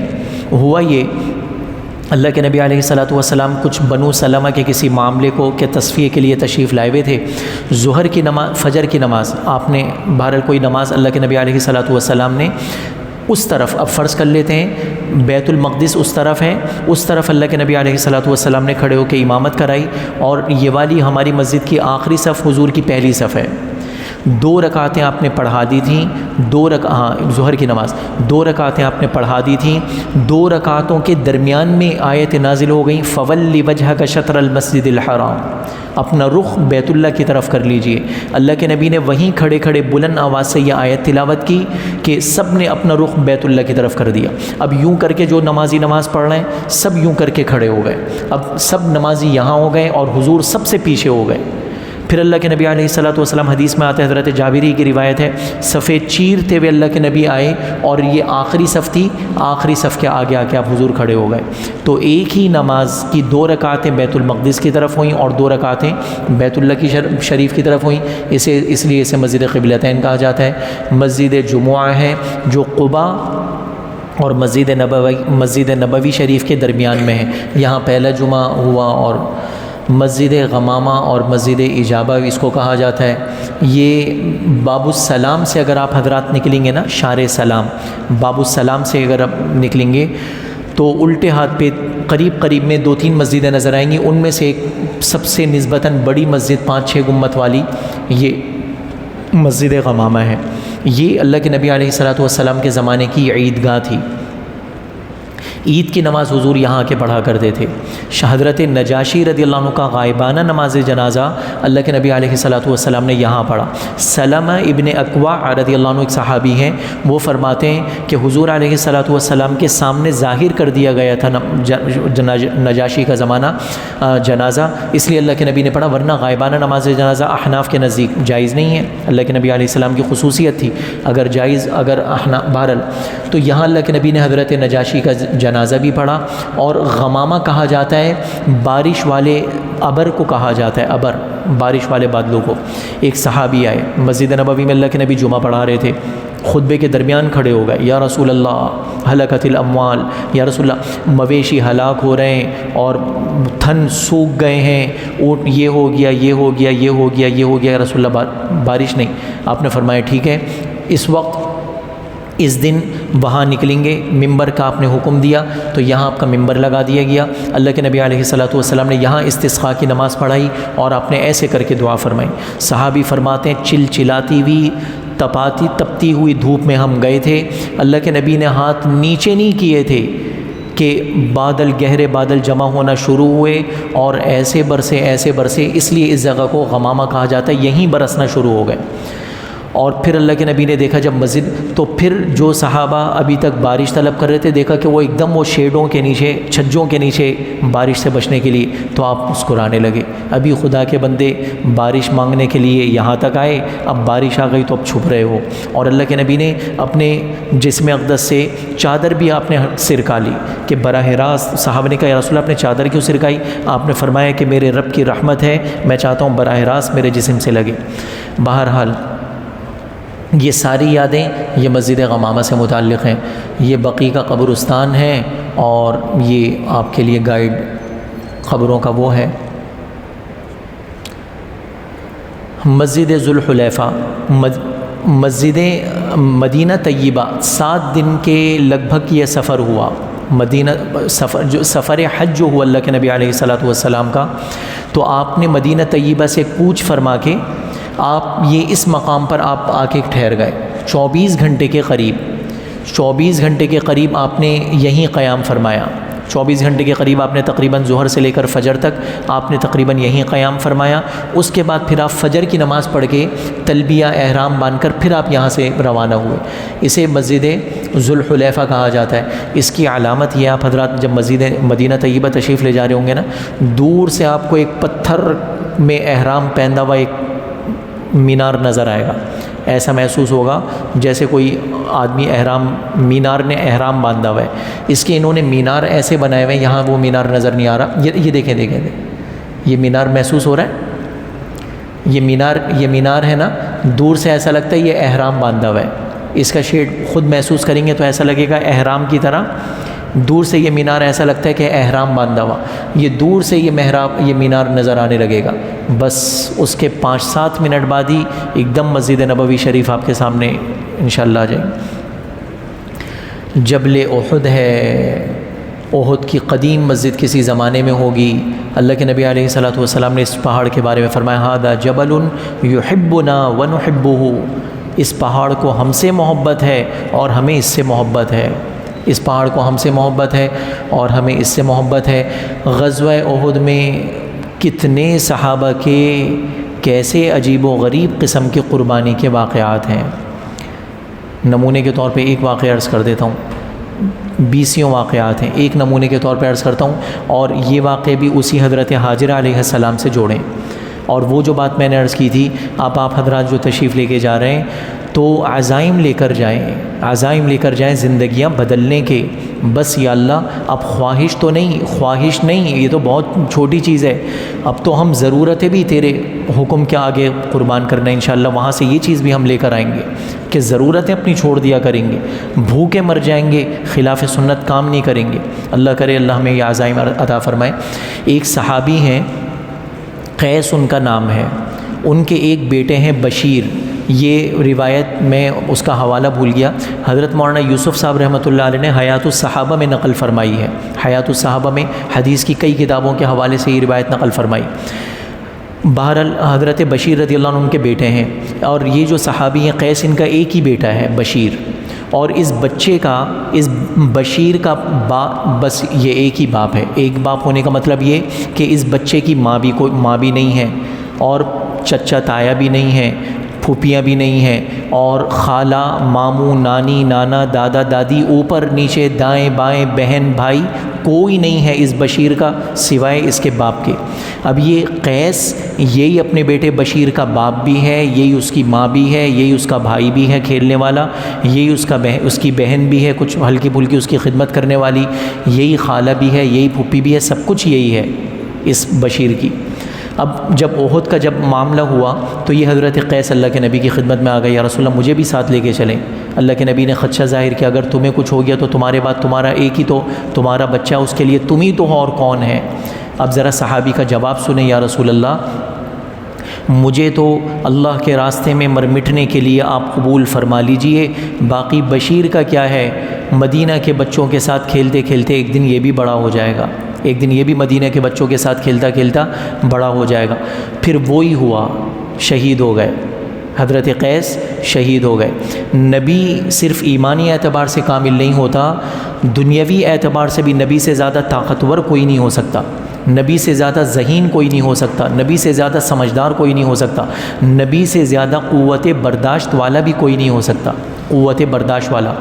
حضرت بشیر کہتے ہیں کہ میں اپنے باپ کے انتظار میں نہ رات کو سو سکتا نہ دن میں کھا سکتا، میرا تو باپ کے علاوہ کوئی تھا ہی نہیں۔ پھر مجھے پتہ لگا کہ احد سے مسلمان احد سے واپس آ رہے ہیں، تو میں خوشی سے پاگل ہو گیا، اب میرا باپ بھی واپس آئے گا، میرے والد بھی ہوں گے۔ میں مدینہ طیبہ کی عورتوں اور بچوں کے ساتھ استقبال کے لیے میں مدینہ سے باہر نکل گیا۔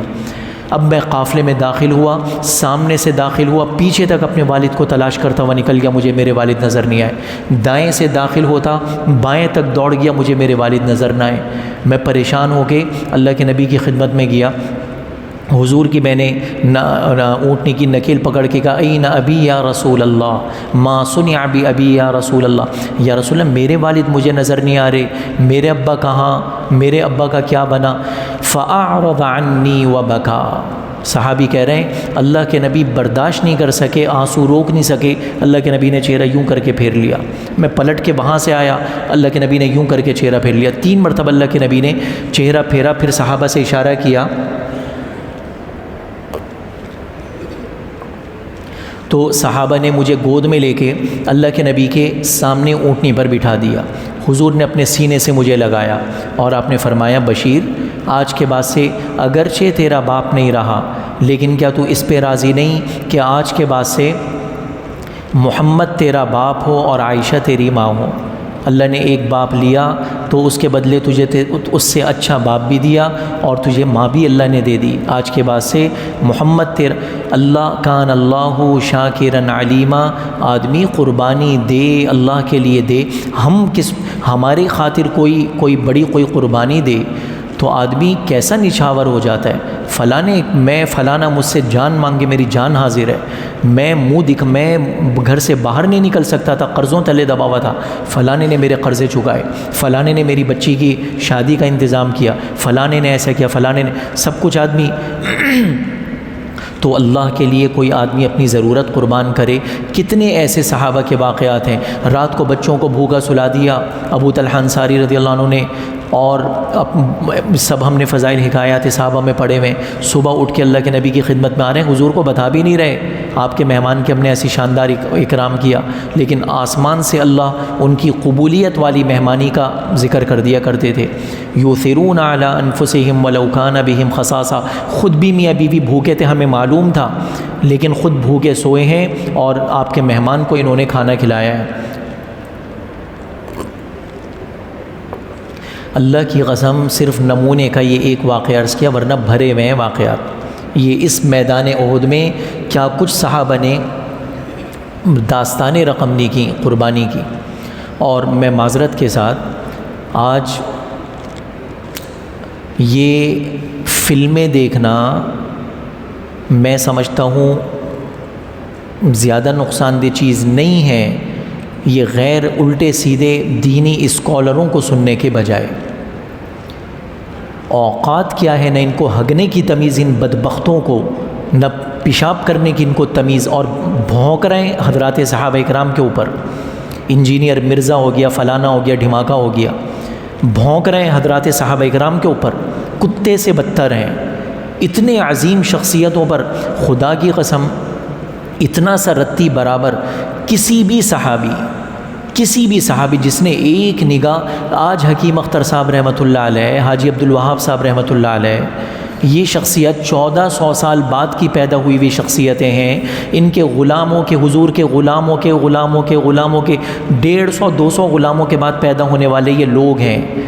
جس نے حکیم اختر صاحب رحمۃ اللہ علیہ کے ساتھ 2 مہینے گزار لے، اس کی زندگی تبدیل ہو گئی۔ امام الانبیاء کو دیکھنے والے کیا وہ ایسے ہی فاسق فاجر رہے گا؟ وہ کیا بے وقوفانہ لوگ ہیں، اور قلم اٹھا رہے ہیں۔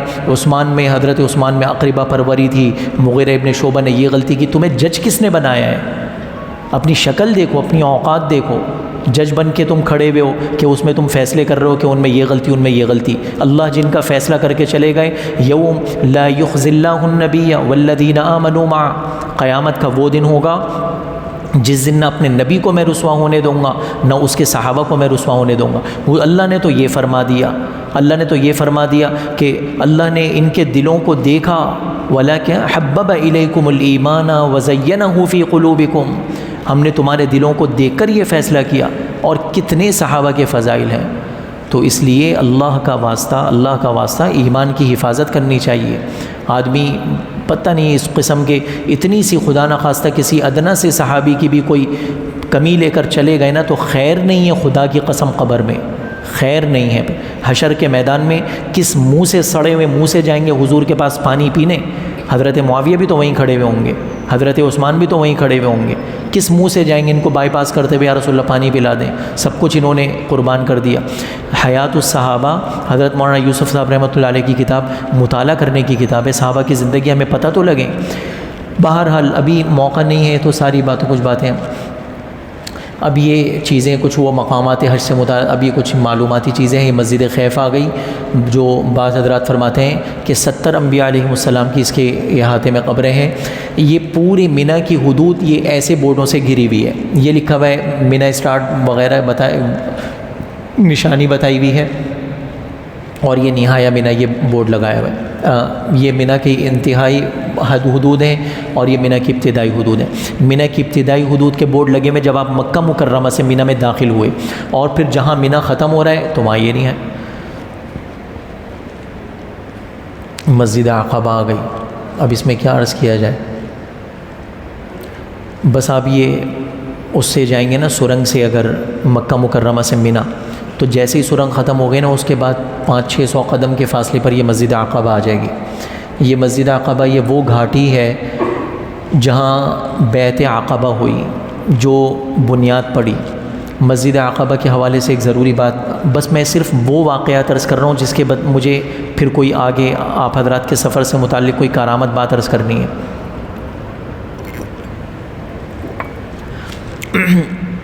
سن 12 نبوی میں جب اللہ کے نبی علیہ الصلوۃ والسلام نے حضرات انصار کو یہاں جمع کیا، جب اب برا ابن معرور نے کہا بس یا رسول اللہ چھوڑ دیں آپ مکے والوں کو، آپ چلیں ہمارے ساتھ، دیں آپ ہاتھ دیں، بیعت کریں۔ تو ایک بڑی عمر کے صحابی تھے عباس ابن عباد خزرجی رضی اللہ عنہ، انہوں نے کہا صبر کرو، نوجوان صحابی تھے برا ابن معرور، صبر کرو۔ پھر اپنے انصار سے کہا تمہیں معلوم ہے تم کیا کہہ رہے ہو؟ تم محمد کو کہہ رہے ہو کہ آپ ہمارے ساتھ مدینہ چلیں، تمہیں معلوم ہے تم یہ کیا بات کر رہے ہو؟ تم یہ مدینہ میں یہ آ جائیں گے تمہارے پاس، مدینہ طیبہ میں آ جائیں گے، پورا ساری دنیا تم سے تمہاری مخالف ہو جائے گی، ساری دنیا ایک کمان بن کر تمہارے اوپر تیر چلائے گی، سارا سوشل بائیکاٹ، سماجی بائیکاٹ، ہر قسم کے تمہیں تکلیفیں اٹھانی پڑیں گی۔ تم ساری چیزیں اگر سہنے کو تیار ہو تو انہیں اپنے پاس آنے کی دعوت دو، اور ورنہ پھر ان کو ان کا خاندان یہاں کافی ہے اور ان کی حفاظت کے لیے، اگر تم نہیں حفاظت کر سکتے تو پھر چھوڑ دو، اپنی دعوت چھوڑ دو۔ بہرحال پھر بہت ساری باتیں ہوئیں، پھر ان میں اللہ کے نبی علیہ الصلوۃ والسلام جب بیعت کرنے کے لیے حضور نے ہاتھ آگے بڑھایا تو ایک اور صحابی تھے ابو الہیثم ابن التیہان، انہوں نے کہا یا رسول اللہ بیعت ہونے سے پہلے میں ایک بات آپ سے اور پوچھنا چاہتا ہوں، آپ مجھے یہ بتائیے کہ آپ پکے سچے نبی ہیں اور ایک زمانہ ایسا ضرور آنے والا ہے، یہ سارے مذاکرات یہ یہاں چل رہے ہیں، اب آپ تھوڑا سا ذرا کھڑے ہو کے اللہ کرے یہ واقعات آپ کو کچھ یاد آئیں۔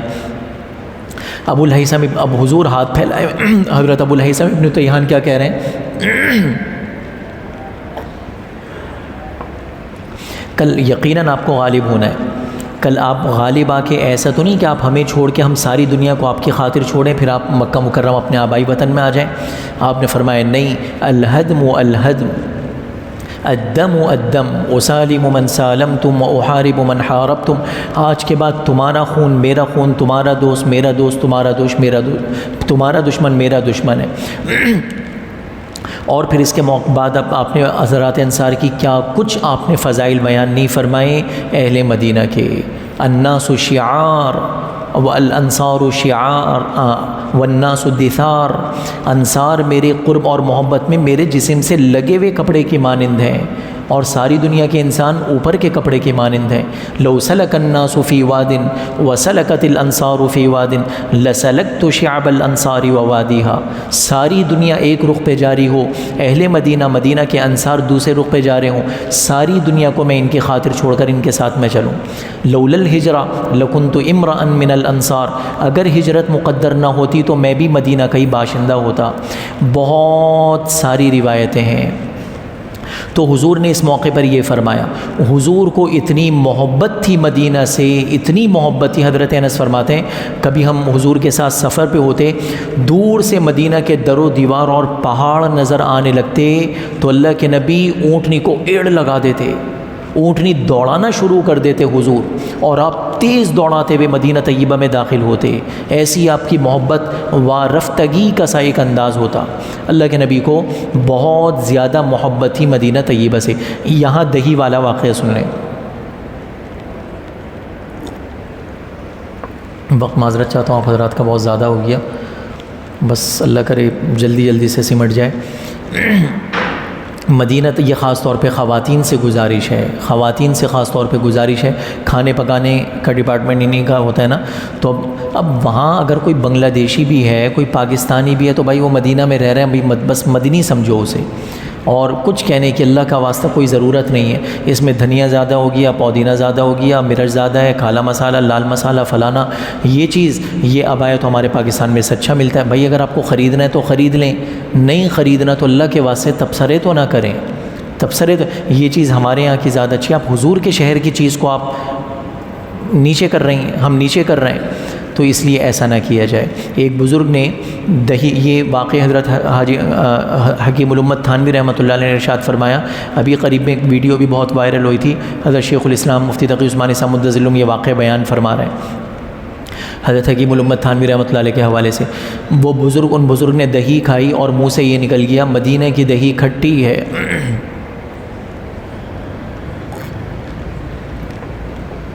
مدینہ کی دہی کھٹی ہے۔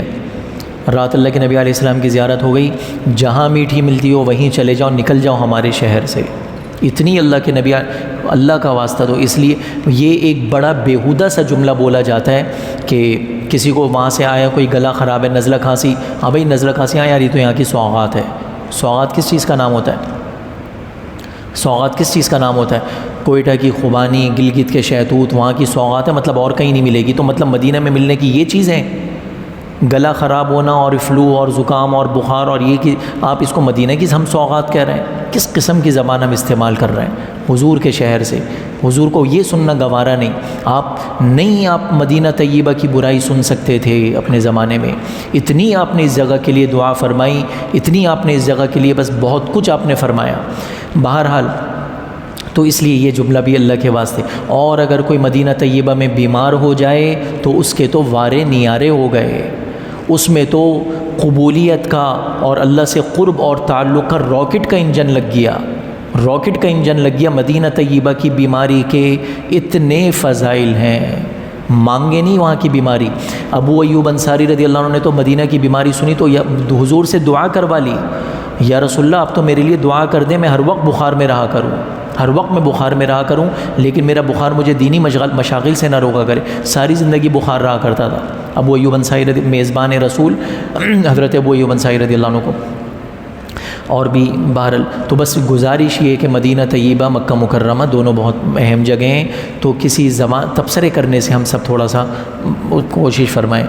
یہ مسجد نمرہ عرفات کی مسجد ہے۔ ایک عجیب بات میں آپ سے عرض کروں، عرفات کی مسجد کا یہ محراب یہاں نظر نہیں آ رہا، یہ تو بالکل باہر کی جگہ ہے، محراب نظر نہیں آ رہا۔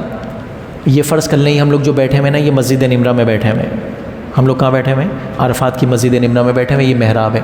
یا وہاں کی عرفات ہے، عرفات کی مسجد وہ پہلی دوسری صفیں، پہلی آگے کی ایک دو صفیں میدان عرفات سے باہر ہیں، میدان عرفات سے باہر ہیں۔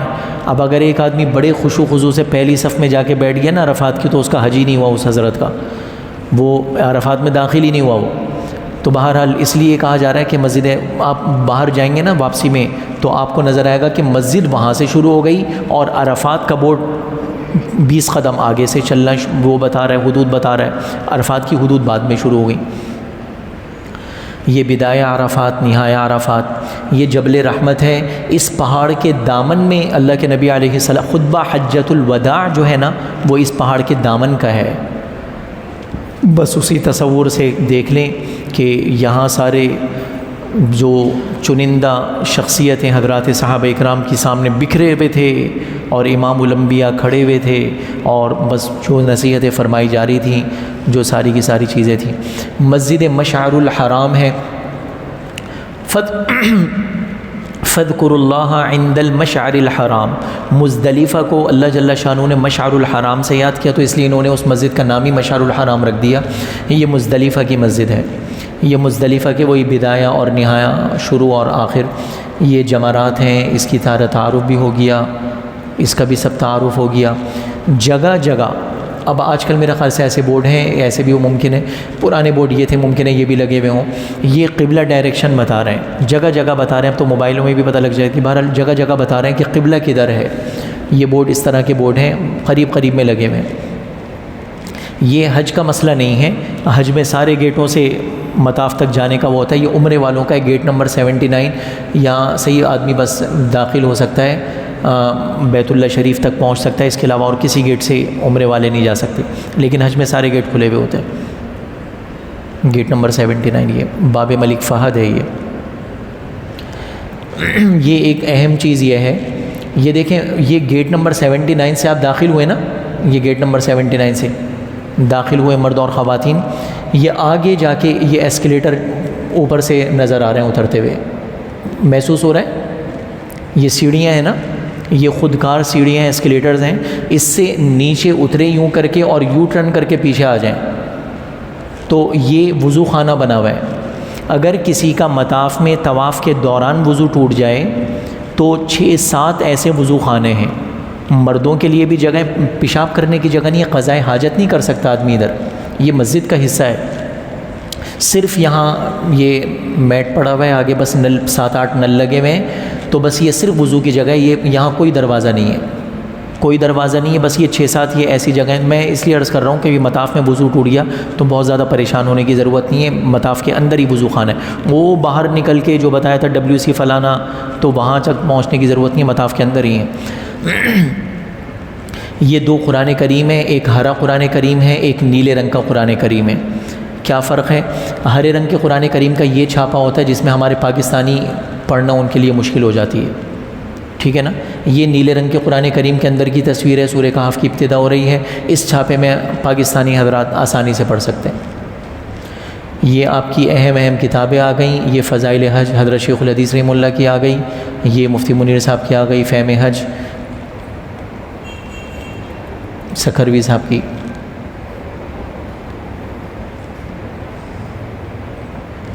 سبحان اللہ وبحمدہ، سبحانک اللہم وبحمدک، نشہد ان لا الہ الا انت، نستغفرک ونتوب الیک. آپ حضرات کا تو کام ہو گیا پورا. اب میں ایک اپنے مطلب کی چیز عرض کر دیتا ہوں. میری 3 حاجتیں ہیں، 3 ضرورتیں ہیں. آپ حضرات اگر محسوس فرمائیں کہ ہاں یار یہ تو ہماری بھی ضرورت کی چیز ہے، یہ کوئی آپ سے یار فلانی جگہ جا رہے ہو، بولٹن جا رہے ہو، وہاں فلانی چیز بہت بہترین ہول سیل میں ملتی ہے، اچھی چیز ملتی ہے، تو وہاں سے لیتے ہوئے آ جانا. آدمی جاتا ہے تو چیز سمجھ میں آتی ہے، آدمی اپنے لیے بھی لے لیتا ہے بعض مرتبہ. تو اگر محسوس فرمائے کہ ہاں یار یہ تو ہمارے لیے بھی ضروری ہے، تو آپ حضرات بھی قبولیت کے یقین کے ساتھ مانگیں. اور یہاں قسم کھا لیں کہ اللہ تیری ذات کی قسم، یہ تو مجھے چیزیں اپنے لیے اپنے مانگیں، یہ تو مجھے لینی ہے. اللہ کی محبت، حضور والے اخلاق، نمازوں میں دھیان. ساتھیوں سے میں گزارش کرتا ہوں کہ بھائی یہ 3 چیزیں، یہ 3 ہماری ضرورتیں ہیں. اللہ سے یہ چیز منظور کروا کے آ جاؤ. اللہ کی محبت، اللہ اپنے فضل سے اپنی محبت عطا فرما دیں. حضور علیہ الصلاۃ والسلام کے اخلاق اللہ اپنے فضل سے عطا فرما دیں. نمازوں میں دھیان اللہ اپنے فضل سے عطا فرما دیں. تو اگر آپ حضرات بھی محسوس فرمائیں تو اپنے لیے بھی ضرور مانگیں، اور آخرت کی دعائیں مانگیں زیادہ. اللہ نے 2 لوگوں کی دعائیں ذکر فرمائی، منہم من یقول ربنا آتنا فی الدنیا وما لہ فی الآخرۃ من خلاق. سب کچھ بس دنیا کی دعا بھی دنیا سے شروع ہوئی، ختم بھی دنیا پہ ہوئی. آخرت سے ایسا لگتا ہے ان کو کوئی غرض ہی نہیں. بچے کی نوکری لگ جائے، اس کا فلانے کا پروموشن ہو جائے، گھر مل جائے، گاڑی مل جائے، یہ ہو جائے، باہر کا ویزا لگ جائے. یہ ساری کی ساری دعائیں بھی یہیں سے شروع ہوئیں، ختم بھی یہیں ہو گئیں. آخرت تو کہیں اس نے مانگی نہیں. اللہ فرما رہے ہیں ما لہ فی الآخرۃ. اور ایک ہے منہم ربنا آتنا فی الدنیا حسنہ، دنیا بھی مانگو تو، وفی الآخرۃ حسنہ، آخرت آدمی مانگے. آخرت کی ضرورتیں یہ آدمی کی بڑی ضرورتیں ہیں. تو اس لیے اہتمام سے یہ خوب اپنے لیے بھی دعا فرمائیں. اچھا یہ ایسے ہی وہ اس پہ نہیں، نیٹ پہ یہ فیڈ بیک فارم آپ حضرات کو دیے گئے ہیں. جو کوئی سوال کرنا چاہیں سوال بھی پوچھ لیں. تو اس میں جو آپ نے ان 4 کلاسوں میں جو کمی، جو خامی محسوس فرمائی، وہ بھی اس میں درج فرما دیں تاکہ آئندہ وہ چیزیں دور ہو جائیں. خواتین سے بھی گزارش ہے، آئندہ وہ کمیاں دور ہو جائیں گی تو انشاءاللہ اجر میں آپ حضرات بھی شریک رہیں گے. بہت ساری ایسی چیزیں ہم نے یہاں تبدیلیاں کی. آپ حضرات کے جیسے ساتھی آتے تھے ٹریننگ کرنے، تو ان کے مشوروں سے آپ حضرات بھی انشاءاللہ اجر میں شریک رہیں گے. تو جو بات بھی ہو تو اگر تھوڑا سا پر فرما لیں. قلم نہیں ہے، قلم تھوڑا اس کے بارے میں بتا دیں گے.